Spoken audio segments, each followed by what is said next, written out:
본 말씀을 통해서 이 나뉘지 않는 마음, 일심과 전심이라는 제목으로 하나의 말씀 증가하겠습니다. 이 태양의 표면 온도는 굉장히 높습니다. 하지만 이 적당한 거리에 있는 이 지구에서는 생활하기에 알맞은 햇빛이 됩니다. 평범한 햇빛이라도 거울이나 렌즈를 통해서 한 점으로 빛을 모으면 강한 에너지를 얻을 수가 있습니다. 반면에 단단한 바위라도 두 쪽으로 금이가 있으면 망치질 한 번으로도 깨뜨릴 수가 있습니다. 우리의 마음이라고 하는 것이 금간 바위처럼 위태로운 그런 상태로 존재하지 않고 한 점에 모이는 빛과 같이 우리가 열심과 일심과 전심으로 하나 앞에 나아가야 됩니다. 그러면 이 나뉘지 않는 마음, 일심과 전심으로 주를 섬기려면 어떠한 자세를 취해야 되겠는가? 본 말씀을 통해 살펴보면 먼저는 우리가 진리 가운데 서 있어야 될 것을 말하고 있습니다. 주 앞에서 변치 않은, 나누지 않는 열심과 전심으로 주를 섬기려면 그 에너지가 우리 안에 있는 인간적인 게 되지 않고 오직 주의 말씀과 그 여호와 주의 진리가 우리 안에 있을 때, 우리가 진리의 토대 위에 세워질 때 우리 마음이 일심과 전심할 수 있다는 겁니다. 11절을 보면 여호와여 주의 도로 내게 가르치소서. 내가 주의 진리에 행하오리니 일심으로 주의 이름을 경외하게 하소서. 주의 도로 내게 가르치시고 내가 진리 가운데 행하오리니, 주의 도의 가르침을 먼저 받고 그 가르침을 따라 행하는 것, 이것이 진리 가운데 서는 겁니다. 우리 가르침 받고 지도받는 것을 우리가 즐거워해야 되는데 오늘날 사람들은 다들 똑똑하고 경험도 많고 또 배우기도 하고, 그래서 누가 무슨 말을 해주는 것에 대해서 좋게 받아들이지 못하는 경향이 있습니다. 그게 비록 옳은 말이고 하나님 말씀이라도 듣기를 거절하는 이런 세대입니다. 우리는 주의 말씀이면 그 말을 전하는 자가 누구든지 배우고 지도를 잘 받고자 하는 마음을 가져야 됩니다.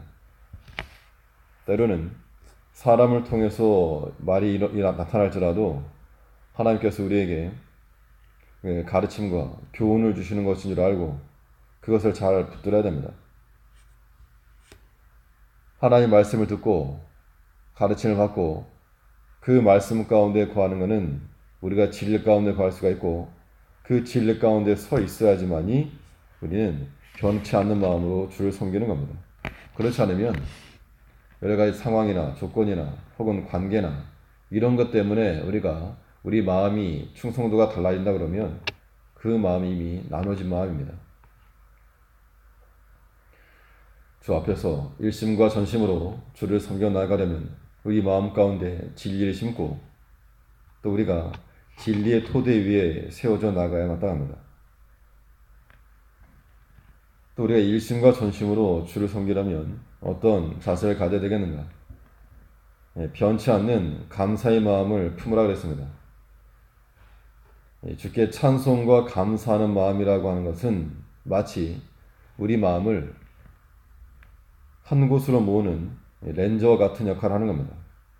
그래서 찬송과 감사가 끊임없이 나타나는 사람들은 큰 하나님의 능력을 얻을 수가 있고, 그렇지 않으면 이 조각조각 난 아무것도 못하는 겁니다.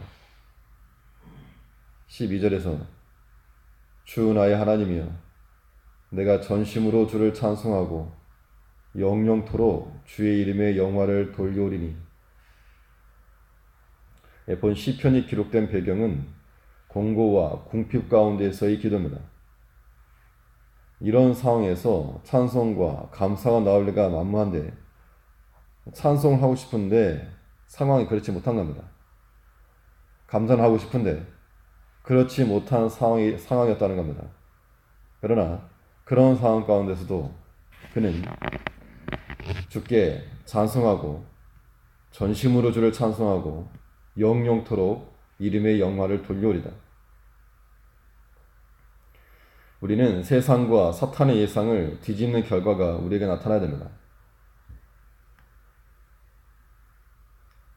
세상적인 기준으로는 저거 이 상태에서 낙심하겠다, 이 상태에서 원망하겠다, 혹은 분노의 말이 나오겠다, 이것이 뻔히 예상되는 것들인데, 근데 우리는 세상과 사탄의 예상을 뒤집는, 도리어 주를 찬송하는 마음, 또 주께 감사하는 말, 이런 것들이 우리에게서 끊임없이 변치 않고 나올 때에 우리 마음이 일심과 전심을 나타낸다는 겁니다.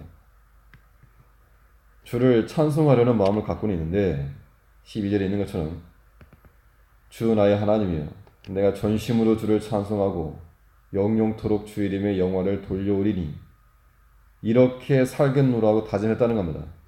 내가 주를 찬송하겠다. 내가 감사하며 살겠다. 들은 말씀대로 순종하며 살겠다.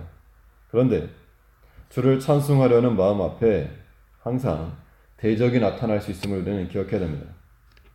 절대로 그냥 놔두지 않습니다. 경건하게 살고자 하는 자는 핍박을 받으라 그랬던 것처럼 우리가 주께 감사하는 마음을 품고 주를 찬송하고 즐거운 마음으로 하나님을 섬기려 그러면 우리 마음의 기쁨과 찬송을 빼앗아 가려고 하는 사단의 계략이 있다는 겁니다. 여기에 넘어가지 않으려면 우리는 범사에 깨어 있어야 됩니다.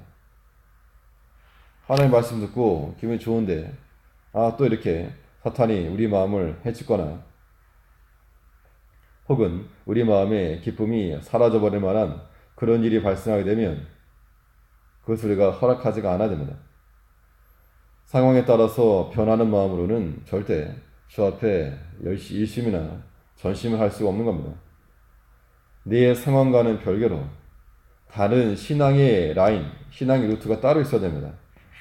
그 라인에서는 변치 않는 감사가 내 상황과는 전혀 관계없는 주께 온전히 드려지는 찬송과 영광이 반드시 있어야 한다는 겁니다. 우린 마치 여름철에 상하게 자라는 음식과 같이 우리 마음이 그렇다는 겁니다. 이때 우리는 주를 향한 전심과 일심으로 주를 섬겨 나가기 위해서 썩어지지 아니하도록 부패하지 아니하도록 방부제와 같은 소금과 같은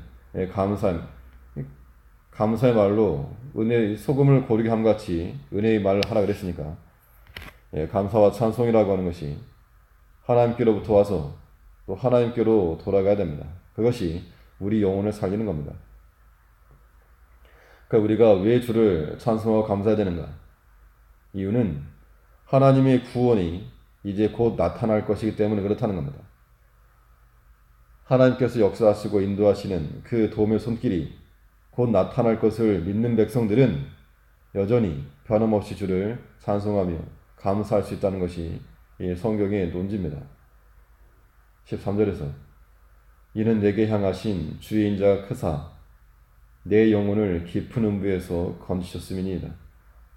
환난과 공고가 있었는데 하나님께서 건지시고 또 앞으로 건지실 것을 믿고 나아간 겁니다. 믿음은 바라는 것들의 실상이라 그랬으므로 믿음으로 나아가면 하나님께서 실상을 얻게 하실 거라는 겁니다. 그런 믿음이 우리 가운데 있으므로 우리가 주를 섬길 때 나뉘어진 금이 쩍 벌어진 바위같이 그런 분열된 마음이 아니라 나눠지지 않은 일심과 전심을 행하는 그 마음으로 주를 섬겨 나가고 우리 마음과 입에서 변치 않는 감사와 주를 향한 찬송이 끊어지지 않는 우리가 되도록 합니다. 기도하겠습니다.